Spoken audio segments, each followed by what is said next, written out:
ஆலய தீபம் நேயர்களுக்கு ரேகாமணியின் அன்பு வணக்கம். சபரிமலையில் யோக நிலையில் வீற்றிருக்கின்ற ஐயப்பனுக்கு பந்தளத்திலிருந்து ஆபரணங்களை எல்லாம் கொண்டு சென்று மகர ஜோதியின் போது அணிவிப்பார்கள். யோக நிலையில் இருப்பவர் தானே, அவருக்கு ஏன் ஆபரணம் இல்லையா? இந்த கேள்வி எழக்கூடும். அவர் பந்தனத்திலிருந்து சபரிமலைக்கு செல்வதற்காக விடை பெற்று செல்கிறார். ஒவ்வொருவரிடமும் சென்று தனித்தனியாக விடை பெற்று செல்கின்ற பொழுது ஒரு முனிவர் அந்த இடத்துல இருந்தாரு. முனிவரினுடைய குழந்தைக்கு தீராத உடல் உபாதை, அந்த உபாதையை சரிப்படுத்தியவர் ஐயப்பன். அதனால் அந்த ஐயப்பன் தன்னுடைய எதிரிலே நிற்பவன், யோக நிலையில் இருப்பவன், அனைத்தையும் கடந்தவன் என்பதை கூட மறந்த அந்த முனிவர் வைரமும் தங்கமும் மாணிக்கமும் ஜொலிக்க நீ காட்சி அளிப்பாய் அப்படின்னு ஒரு வாக்கு கொடுத்துட்டாரு. முனிவர் அளித்த வாக்காச்சு, அதை மீற முடியுமா என்ன? அவர் வாய் தவறி ஐயப்பனினுடைய திருமேனி அழகிலே மயங்கி அப்படி ஒரு வாக்கை கொடுத்து விட்ட பிறகு அது பலிக்காமல் போகக்கூடாது இல்லையா?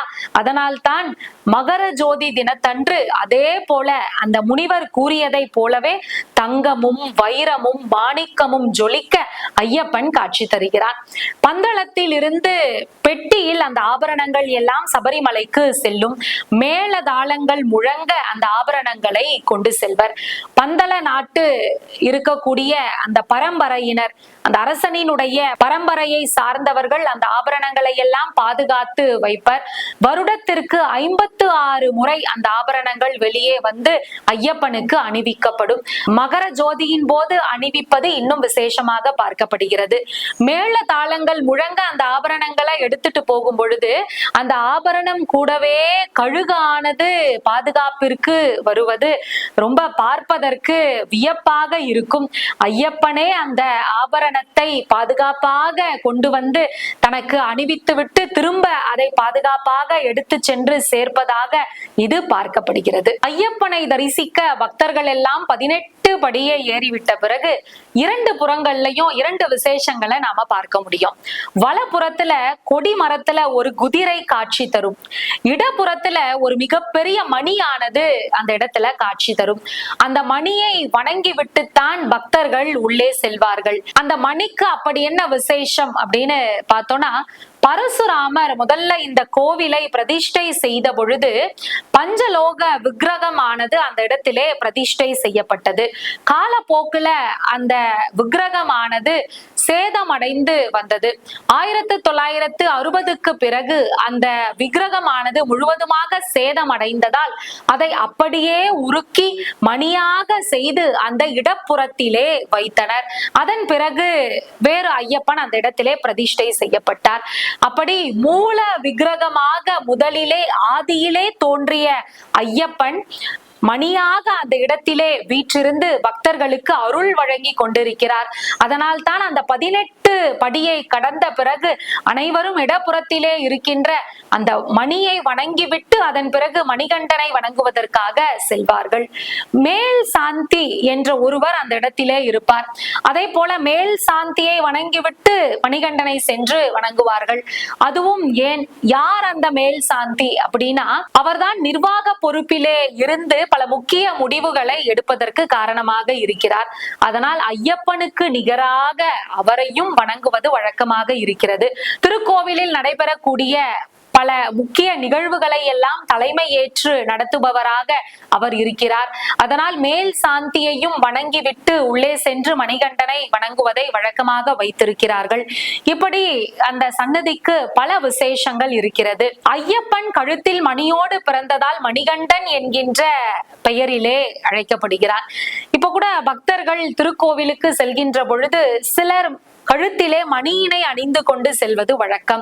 அது எதற்காக அப்படின்னா, கழுத்திலே மணியை அணிந்து கொண்டு அந்த மணியை ஐயப்பனின் பாதத்திலே வைத்து பூஜை செய்து அந்த மணியை குழந்தை இல்லாத தம்பதிகளுக்கு வழங்குகின்ற பொழுது அவர்களுக்கு குழந்தை பேறு கிட்டும். எப்படி மணிகண்டன் மணியோடு காட்சி அளித்தானோ பிறந்தானோ, அதே போல மணியோடு சென்று மணிகண்டனை வணங்கி விட்டு திரும்பி வந்து அந்த மணியை குழந்தை இல்லாத தம்பதிகளுக்கு வழங்குகின்ற பொழுது அவர்களுக்கு குழந்தை பேறு கிட்டும் என்கின்ற ஐதீகமானது இன்றளவும் கடைபிடிக்கப்பட்டு வருகிறது. ஐயப்பன் அமர்ந்த கோலத்தில் இருக்கின்ற பொழுது அவனுடைய காலிலே ஒரு பட்டம் கட்டப்பட்டிருக்கும். அது கயிறு என்று நாம் நினைத்திருப்போம். அது யோக பட்டம். யோக நிலையில் அமர்ந்திருக்கின்ற ஐயப்பனாக வீற்றிருப்பதால் யோக பட்டம் என அந்த பட்டமானது அழைக்கப்படுகிறது. மற்ற இறைவனை கூட நாம யோக பட்டத்தோட பார்க்க முடியும். யோக நரசிம்மர், யோக தட்சணாமூர்த்தி என்றெல்லாம் இறைவர்கள் யோக பட்டத்தோடு காட்சியளிக்கின்றனர். அனைத்தையும் துறந்து வீரத்தையும் விவேகத்தையும் வழங்கக்கூடிய அற்புதமான ஒரு இறைவனாக, யோக நிலையில் யோக பட்டத்தை கட்டியவனாக ஐயப்பன் காட்சி வழங்கி கொண்டிருக்கிறார். ஐயப்பனை தர்ம சாஸ்தா என்று அழைப்போம். அது ஏன் அப்படின்னா, தர்மம் நம்மை வாழ வைக்கும், தர்மம் தலை காக்கும் என்று சொல்வார்கள். தர்மத்தோடு அறத்தோடு ஒருவன் வாழ்கின்ற பொழுது அவனுக்கு எல்லாவித நற்பெயர்களும் கிடைக்கும். அப்படி தர்மத்தோடு நம்மை ஆட்சி புரிபவன் தர்மசாஸ்தா. பொதுவா முருகப்பெருமானையும் நாம் தர்மசாஸ்தா என்று அழைப்போம். முருகப்பெருமான் பிரம்மனுக்கே பாடம் சொன்னவர் இல்லையா? ஓம் என்கின்ற பிரணவ மந்திரத்தினுடைய பொருளை உணர்ந்து அதை பிரம்மதேவரிடம் கேட்கின்ற பொழுது அதற்கான பொருள் தெரியாததால் பிரம்மதேவரை சிறையில் அடைத்தவன். சிவபெருமானுக்கு அந்த ஓம் என்கின்ற பிரணவ மந்திரத்தினுடைய பொருளை சொன்னவன். வலக்காதில் சொல்லியவன் இடக்காதிலும் தன் அம்மைக்கும் கேட்க வேண்டும் என்பதற்காக அந்த மந்திரத்தினுடைய பொருளை சொன்னவன். அப்படி பிரம்மதேவருக்கே குருவாக, தகப்பனுக்கே குருவாக இருந்ததால் தர்மசாஸ்தா என முருகப்பெருமானையும் அழைப்பர். தர்மசாஸ்தா, சாஸ்தா என்றால் ஆட்சி செய்பவன் என்று பொருள். நம்மையெல்லாம் ஆட்சி செய்பவன் ஐயப்பன். அறத்தோடு வாழ்க்கை நடத்துகின்ற பொழுது, அறம் சார்ந்த வாழ்வாக நம் வாழ்வு அமைகின்ற பொழுது ஐயப்பனினுடைய அருட்கருணையானது முழுமையாக கிடைக்கும். எல்லா உயிர்களையும் ஒரு உயிராக பாவித்து அனைவரும் இவ்வுலகில் வாழ பிறந்தவர்கள்தான் என்கின்ற ஒரு உன்னத நிலை நம் மனதிலே ஏற்படுகின்ற பொழுது ஆணவம், மாயை, கண்மம் இவையெல்லாம் ஒழிந்து இறைவன்தான் எல்லாம் என்று இந்த ஜீவாத்மா பரமாத்மாவை நாடி செல்கின்ற சூழலில் ஐயப்பனினுடைய அருள் முழுவதுமாக கிடைக்கும். இந்த கார்த்திகை மாதம் அற்புதமான வரங்களை எல்லாம் நமக்கு வழங்கக்கூடிய மாதம். காந்தம் போல இறைவனினுடைய பக்தியால் நம்மை ஈர்க்கக்கூடிய அற்புதமான மாதம்.